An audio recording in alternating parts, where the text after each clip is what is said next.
One of the things I note is, we got the Matthew 24, Mark 13, Luke 21 or 16, I think it is.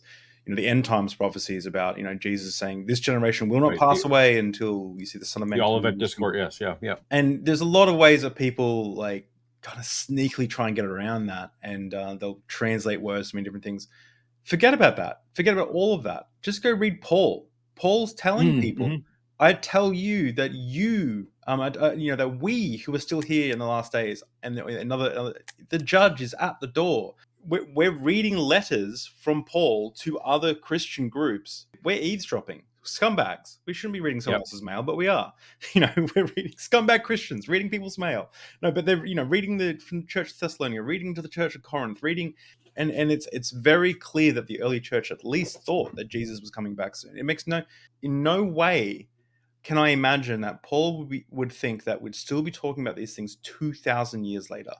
The And that's kingdom was actually one coming. of the reasons why we can tell why we think that some of the 6 letters that probably Paul didn't write were written by them, because it's this dramatic shift of, like, First Thessalonians, definitely get ready because it's happening any minute. Second Thessalonians is, whoa, everybody chill out. There needs to be all these prophetic things that got to happen first, so don't worry. And how about if we start organizing into bishops and things, and let's start having rules about taking care of widows, versus like original Paul, which is like, forget the widows, forget forget this all. Don't even take a cloak with you.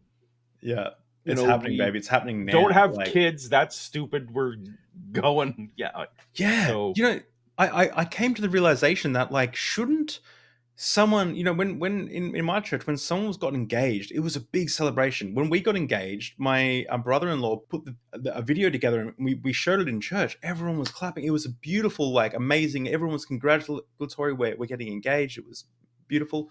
Where under the Christian worldview, shouldn't that be like you couldn't do it, you should have held off for the sake of the kingdom, but you gave into temptation? Like, it shouldn't be a negative thing. Like, now your responsibility lies with your family, not just the church. Like, I couldn't believe it when I kind of realized what the text was actually saying there. Like, it's better not to get married. well, one of the things about the Bible is that you can, it's pliable enough that you can take virtually any position you want Yeah. and find selective verses. So, we're commanded to be fruitful and multiply, right? Like that. Yeah. And the whole Old Testament, literally, children are the blessing. When you are faithful, you are given children.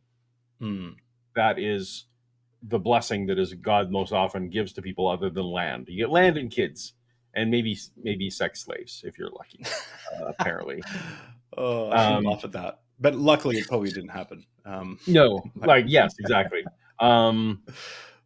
So, and I actually used to play a game in my early days, of doing this atheist YouTube thing. I would have people, write in on a Discord style thing and say, like, give me anything you want, any position, and I will find verses to defend it.